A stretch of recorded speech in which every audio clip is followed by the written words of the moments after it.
जय जगत्माता बगलामुखी ओम क्रीं बगलामुखी वरदे सर्वसौभाग्यप्रदायिनी समस्त भक्तानां सर्वाभीष्टं साधय साधय क्रीं ओम स्वाहा. இது ஒரு பொண்ணோட ஜாதகம். ஒரு 27 வயசுள்ள ஒரு பொண்ணோட ஜாதகம். கல்யாணம் பிரியலை, கல்யாணம் ஆன ஜாதகம்தான். இப்போ ஒரு 15 நாள் முன்னாடி தான் இந்த ஜாதகம் பார்த்தேன். இவங்க நேரே வந்தாங்க. அம்மா பொண்ணு, அம்மாவோட அம்மா இப்படின்னு ஒரு 4-5 பேரா நேரே வந்தாங்க. வந்துட்டு இந்த பொண்ணோட அம்மா என்று சொல்லப்பட்டவங்க அவர் ப்ரொஃபஸர் அப்படி ஏதோ சொன்னாங்க.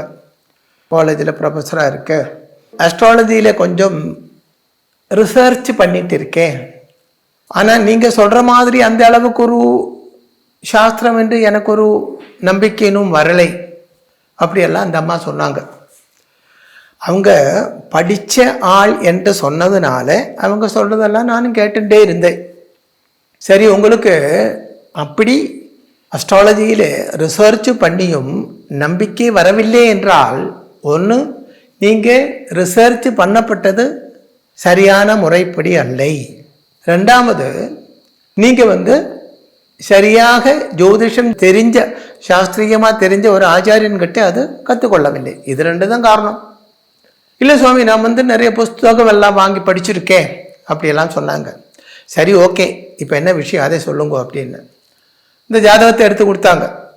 கொடுத்துட்டு அவங்களே சொன்னார், நான் இது பார்த்தோன்னு சொல்லலை, அவங்களே சொன்னாங்க, சுவாமி சுத்த ஜாதகத்துக்கு தோஷம் பாதிக்குமா? அப்போ நான் சொன்னேன், தோஷம் பாதிக்காமல் இருக்கிறதுனால தானே சுத்த ஜாதகம் என்று சொல்றது இல்லையா? நீங்கள் என்ன கேட்குறீங்க, சுத்த ஜாதகத்துக்கு தோஷம் பாதிக்குமா அப்படின்னு கேட்குறீங்க. ஆனால் தோஷம் பாதிக்காது என்பதனால தான் சுத்த ஜாதகம் என்று சொல்லப்பட்டது. ஆமாம், அது கரெக்டு அப்படின்னு அவர் சொன்னார். நீ சுத்த ஜாதகம் என்றால் என்ன, பாவ ஜாதகம் என்றால் என்ன அப்படின்னு நான் கேட்டேன். அது சில பாவங்களிலே பாவகிரகம் இருக்கிறதுனால அப்படி பாவ ஜாதகம் அப்படின்னு சொன்னாங்க அவங்க.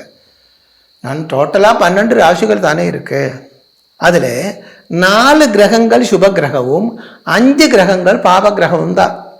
அந்த பாவ கிரகங்களுக்கு இந்த ராசிகளில் தானே இருக்கணும், வேற எங்கே போவாங்க? அப்போ டோட்டலாக சுத்த ஜாதகம் பாவ ஜாதகம் என்று தரந்திருக்கிறதுலே அர்த்தமே இல்லை. ஆனால் பாவங்களை கொண்டு இந்த பாவம் சுத்தமா, இந்த பாவம்னா இந்த 12 ராசிகளில் 1ஆம் பாவம் 2ஆம் பாவம் 3ஆம் பாவம் இப்படி சொல்லப்பட்ட அந்த பாவங்கள் கொண்டு அந்த பாவம் சுத்தமா பாபமா தோஷம் உள்ளதா என்று திங்க் பண்ண வேண்டும்.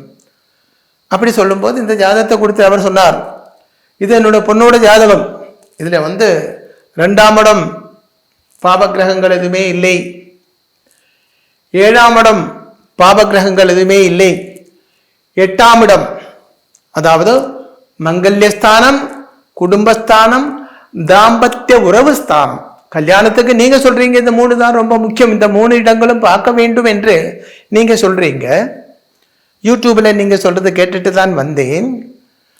இந்த ஜாதகத்தை பொறுத்த வரைக்கும் இந்த 3 இடங்களும் சுத்தமாகத்தான் இருக்கிறது.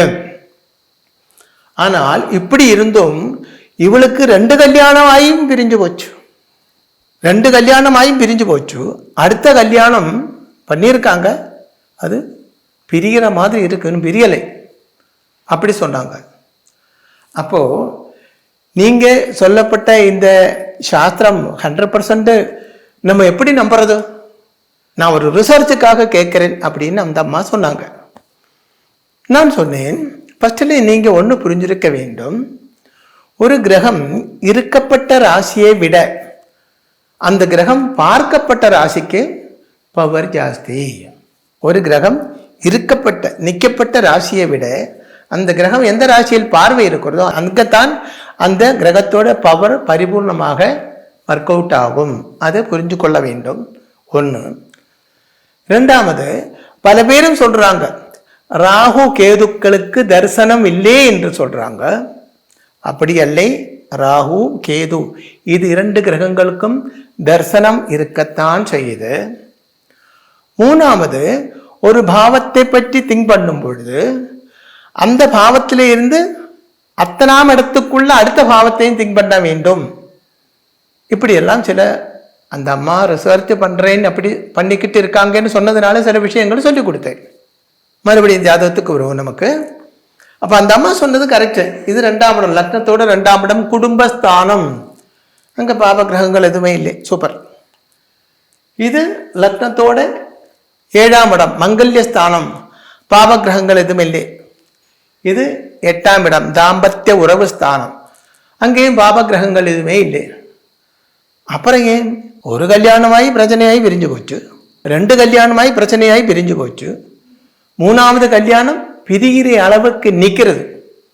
அதாவது அவர் சொல்றாரா, இந்த பொண்ணுக்கு இப்போ 27 வயசு தான் ஆச்சு, அவங்க சொல்றாங்களா, வேண்டாம் மியூச்சுவலா நமக்கு பிரிஞ்சிருவோம், கோர்ட்டு கேஸ்ன்னு போயிடுச்சுன்னா தேவையில்லாமல் காலம் நின்று போகும், அது வேண்டாம்னு அவரே சொல்றாங்களாம்.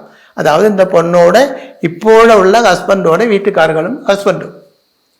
இப்போ இங்க என்ன பிரச்சனை, எதனால் இப்படி வந்தது என்று பார்ப்போமே. இது 7ஆம் இடம். அந்த 7ஆம் இடத்துல ஏதாவது பாபகிரகத்தோட பார்வை இருக்கா என்று, பாபகிரகம் இல்லையே அங்க நமக்கு தெரியுது, பாபகிரகங்களோட பார்வை இருக்கா என்று. அது எப்படின்னா இப்படி முன்னுக்கல்லே பின்னுக்கு வர வேண்டும். 1 2 3 4 5 6 7 8 9 ராகு. இங்க ராகு இருக்கு பாருங்க. ராகு எல்லா கிரகங்களுக்கும் 7இல் பார்வை இருக்கு, சில கிரகங்களுக்கு எக்ஸ்ட்ரா பார்வை இருக்கு. அதாவது சனிக்கு தான் இருக்கப்பட்ட ராசியில இருந்து 7 அல்லாமல் 3 + 10 இந்த இடங்கள் பார்வை இருக்கு. குருவுக்கும் ராகுவுக்கும் கேதுவுக்கும் தான் இருக்கப்பட்ட இடத்துல இருந்து 7 அல்லாமல் 7 + 5லேயும் 9லேயும் 5 9லும் பார்வை இருக்கிறது. அப்போ அதுபடி அதே மாதிரி சனிக்கு தான் இருக்கப்பட்ட இடத்துல இருந்து 3லேயும் 10லேயும் எக்ஸ்ட்ரா பார்வை இருக்கும். அப்போ அதுபடி பார்த்தால் இங்கே லக்னத்தோட 11ஆம் இடத்தில் லக்னாதிபனோடு கூடி சேர்ந்துதான் ராகு இருக்கிறது. அது அங்கே இருந்து 1 2 3 4 5 6 7 8 9ஆம் இடம்.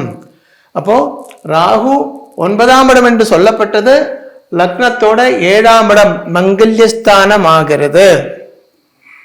இனி இந்த ராகு எங்க இருக்குன்னு பார்க்கணும். இங்க வந்து வீனஸும் புதனும் ஒன்று சேர்ந்து இருக்குது, லக்ஷ்மி நாராயண யோகம் செய்துதான் இருக்கு. இருந்தாலும் ராகு இருக்கப்பட்டது சூரிய கஷேத்திரத்திலே இருக்கு. அதாவது சிம்மராசி. சிம்மராசி என்றால் சூரியனோட கஷேத்திரம். அப்ப சூரிய கஷேத்திரத்தில் இருக்கப்பட்ட, அதாவது பாபகிரகத்தில் இருக்கப்பட்ட கொடிய பாப கஷேத்திரத்தில் இருக்கப்பட்ட கொடிய பாபகிரகமாக இருக்கப்பட்ட ராகு தான் இங்கே லக்னத்தோட 7ஆம் இடத்தில் பார்வை இருக்கிறது. அப்ப 7ஆம் இடத்தில் யார் பார்வை இருக்கு ஜாதகத்துல? ராகு பார்வை இருக்கு. அப்போ 7ஆம் இடத்தை பொறுத்த வரைக்கும் இதுல மைனஸ் பிளஸ். இது 8ஆம் இடம் தாம்பத்திய உறவு ஸ்தானம். ஏற்கனவே சொன்னேன், சனிக்கு தான் இருக்கப்பட்ட இடத்துல இருந்து 3லேயும் 10லேயும் பார்வை இருக்கும். அப்போ சனி இங்கே இருந்து 1 2 3ஆம் இடத்தில் பார்வை இருக்கு. அப்ப சனி பாருங்க, லக்னத்தோட 8ல் சனி பார்வை இருக்கு.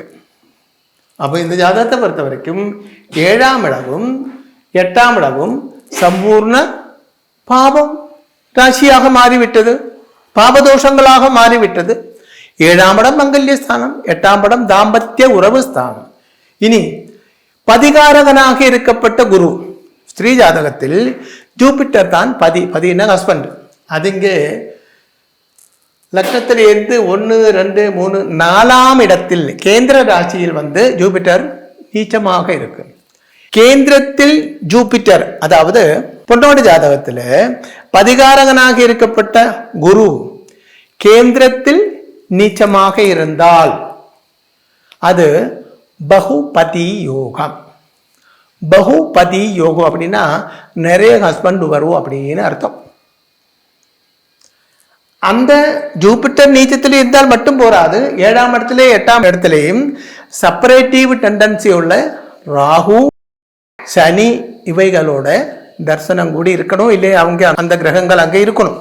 அப்போ இந்த ஜாதகத்தை பொறுத்த வரைக்கும் 100% பகுபதி யோகம். அப்படின்னா நிறைய ஹஸ்பண்டுகள் வந்து வந்து போகும். அப்போ இதுக்குள்ள பரிகாரம் என்ன என்றால் மாங்கல்ய தோஷத்தை, இது மாங்கல்ய தோஷம் இல்லையா, கல்யாணம் பண்ணி நிறைய வருவணும் அப்படி சொன்னா அது நல்லதல்ல இல்லையா. ஒரு வீடு வாங்கி மறுபடியும் வீடு வாங்கினா நல்லது, கார் வாங்கினா நல்லது, ப்ராப்பர்ட்டி வாங்கினா நல்லது, நகை வாங்கினா எல்லாமே நல்ல விஷயம்தான். ஆனா கல்யாணம் பண்ணிட்டு விட்டு போய் இன்னொன்று பண்ணியாச்சு, விட்டு போய் இன்னொன்று அப்படி வந்து அது நல்லதல்லே. அப்போ இந்த ஜாதகத்தை பொறுத்த வரைக்கும் பகுபதி யோகம், அந்த பகுபதி யோகம் என்று சொல்லப்பட்டதுக்கு பரிகாரம் பண்ணி இருக்கணும். அந்த பகுபதி யோகம்னு சொன்னா அது மாங்கல்ய யோகம் தான். ஆனா இந்த ஜாதகத்தை பொறுத்த வரைக்கும் இது இப்படி ரிப்பீட் ஆகி நடந்து கொண்டே இருக்கும். அது ஸ்டாப் பண்ண வேண்டுமானால் மாங்கல்ய தோஷ பரிகாரம் செய்யறது மட்டுமல்ல, இவரை யாரு கல்யாணம் பண்றதோ அவனை வசியம் செய்தும் வைக்க வேண்டும், பதிவசியம். அப்போத்தான் இவர் கல்யாணம் பண்ணப்பட்ட அந்த ஆளுக்கு இந்த தாம்பத்தியத்திலே வேறுபாடு எப்போ வரும், அதாவது இந்த சண்டை வழக்கு பிரிவு எப்போ வரும், பரஸ்பரம் பிடிக்காம இருக்கும்போது தானே ஒரு விரக்தி, ஒரு வெறுப்பு உண்டாகிறது. அந்த விரக்தியிலிருந்து வெறுப்பு உண்டாகிறது, சண்டை உண்டாகிறது. அப்ப அந்த விரக்தி வராமல் இருக்க வேண்டுமானால் இவனை வசியம் செய்து வைக்க வேண்டும் ஸ்திரீ ஜாதகத்தில். இதே புருஷ ஜாதகத்திலும் இப்படியே இருக்கும், இதே மாதிரி ஆண்களுக்கும் இருக்கும் இல்லையா. அப்ப என்ன பண்ணணும், தன்னுடைய வைஃபை வசியம் செய்து வைக்க வேண்டும். 7ஆம் இடம் என்றால் மங்கல்ய ஸ்தானம், ஸ்திரீ ஜாதகத்திலேயா இருந்தாலும் புருஷ ஜாதகத்திலேயா இருந்தாலும் 7ஆம் இடம் மங்கல்ய ஸ்தானம் தான். இனி இவரை கேட்டாங்க, இந்த ஜாதகம் காட்டும் பொழுது ஒரு ஆச்சாரியன் சொன்னாங்க, இதற்கு வந்து நீங்க கந்தர்வ பூஜை செய்ய வேண்டும் அப்படி சொன்னதா சொன்னாங்க. கந்தர்வ பூஜை பண்றதுல ஒன்றும் தோஷம் ஒன்றும் இல்லை, அதெல்லாம் வேணும்னாலும் பண்ணுங்க, அது உங்களோட விஷயம். ஆனா இந்த ஜாதகத்திலே உள்ள தோஷத்துக்கு கந்தர்வ பூஜை செய்ய வேண்டும் அப்படின்னு ஒன்றும் கிடையாது. அவன் சாஸ்திரம் தெரிஞ்சவன் அல்லை அந்த சொல்லப்பட்டவன். அதனால இந்த ஜாதகத்தில் இருக்கப்பட்டது மாங்கல்ய தோஷம்தான். அந்த மாங்கல்ய தோஷத்தை தான் நீங்க மாற்ற வேண்டும். அதை மாற்றினால் அடுத்த கல்யாணம் நடக்கும். ஆனா அப்படி ஆயிருந்தா கூட இன்னொரு விஷயம், சிலவங்க கல்யாணம் பண்ணியாச்சுன்னா இந்த ஜாதகத்தை பொறுத்த வரைக்கும் இவள் வந்து இந்த சனி 2ஆம் இடத்துக்கு ஆப்போசிட்ல சனி பார்வை இருக்கிறது, அங்க பார்வை தான் இருக்கிறது. இப்போ ஒரு டார்ச் அங்கே அடிச்சாச்சுன்னா அதோட வெளிச்சம் கொண்டு அடுத்த செவரில் ரிஃப்ளெக்ட் பண்ணும் இல்லையா. அதே போல 8ல் இருக்கப்பட்ட சனியோட அந்த ரிஃப்ளெக்ஷன் கொஞ்சம் இந்த 2ஆம் இடத்துல வரும். அது என்ன செய்யும், இவளை கொண்டு வெறுப்பு வர்ற மாதிரி பேச வைக்கும். நான் அவள்கிட்ட கேட்டேன், நீ அணைக்கிற மாதிரி பேசாது, அடி வாங்குற மாதிரி தான் பேசுவோம் அப்படித்தானே அப்படின்னு. அப்படி ஒன்றும் இல்லைன்னு அந்த பொண்ணு சொன்னான். ஆனா அந்த அம்மா சொன்னாங்க, ஆமா சுவாமி, வெறுப்பு வர்ற மாதிரி தான் பேசுவா, எப்ப பார்த்தாலும் அப்படிதான் அப்படின்னு அந்த அம்மா சொன்னாங்க. அப்போ அந்த நாக்கு பூட்டு போட வேண்டும். இப்ப ஜாதகத்தில் உள்ள தோஷங்கள் மாத்தினாலும் இவளோட நாக்கு அது மாற்ற முடியாது, இப்படி இருக்கும் இல்லையா. அப்ப என்ன வேணும், சில ஆண்கள் வைஃபுக்கு அடிமையாக இருக்கும். நீங்க பார்த்துருப்பீங்க, ஒருவேளை நீங்க கூட அப்படியா இருக்கலாம், உங்க வீட்டில் கூட அப்படி இருக்கலாம். பொண்டாட்டி சத்த போட்டுட்டே இருக்கும், இவன் இப்படியே இருக்கும். வைஃபுக்கு அடிமையாக இருக்கப்பட்ட ஹஸ்பண்ட், பதி, அப்படி ஒருவனை கண்டுபிடிச்சு தான் இவளுக்கு சேர்த்து வைக்க வேண்டும். இல்லை என்றால் இவள் கத்திக்கிட்டே கிடக்கும். அவன் என்ன ஆகும், தாங்க முடியலன்னு சொல்லிட்டு அவன் விட்டுட்டு போயிடும். அதுதான் இங்க பிரச்சனை. இந்த ஜாதகத்தை பொறுத்த வரைக்கும் இவளோட நாக்கு தான் இவளுக்கு பிரச்சனை. அப்ப அது மாற வேண்டும். அது மாற வேண்டுமானால் நடக்காது. ஏன்னா இவளோட அது பரிகாரத்தினால மாறும் என்று எனக்கு தோணவில்லை. ஏனென்றால் லக்னாதிபனோ வந்துட்டு 11ஆம் இடத்தில் லாபஸ்தானத்தில் ராகுவோடு சார்ந்து இருக்கிற கொஞ்சம் அகங்காரம் ஜாஸ்தி உள்ள ஆள். நான் என்ற ஒரு ஹெட் வந்து முன்னாடி வந்து இருக்கும் போதே தெரியும். இப்படி வந்திருந்தாங்க, காலுக்கு மேல் காலெல்லாம் கிளப்படும், மரியாதையா உட்காரும் அப்படின்னு நான் சொன்னேன். அப்ப அந்த அகங்காரம் அது இருக்கு. அவளுடைய அகங்காரம் அவளுடைய நாக்கு வழி வெளியிலே வந்து அவளோட லைஃபே ஸ்பாயில் பண்றாங்க. நல்லா படித்த பொண்ணு தான், நல்ல உத்தியோகம் எல்லாம் இருக்கு. அப்போ பாருங்க, ஜாதகத்தில் அந்த கட்டங்களிலே எந்த கிரகமும் இல்லை என்று நினைத்து கொண்டு இது சுத்த ஜாதகம் அப்படி சொல்லக்கூடாது. ஜாதகத்தில் எந்த கிரகத்தோட பார்வை இருக்கோ அதை வச்சுதான் ஜாதகத்தோட பாபத்துவம் சுத்தம் இதெல்லாம் கால்குலேஷன் செய்ய வேண்டும். ஜெய் ஜெகத் மாதா பகலாமுகி. ஓம் ஹ்ரீம் பகலாமுகி வரதே சர்வ சௌபாகிய பிரதாயினி சமஸ்த பக்தானாம் சர்வாபீஷ்டம் சாதய சாதய ஹ்ரீம் ஓம் ஸ்வாஹா.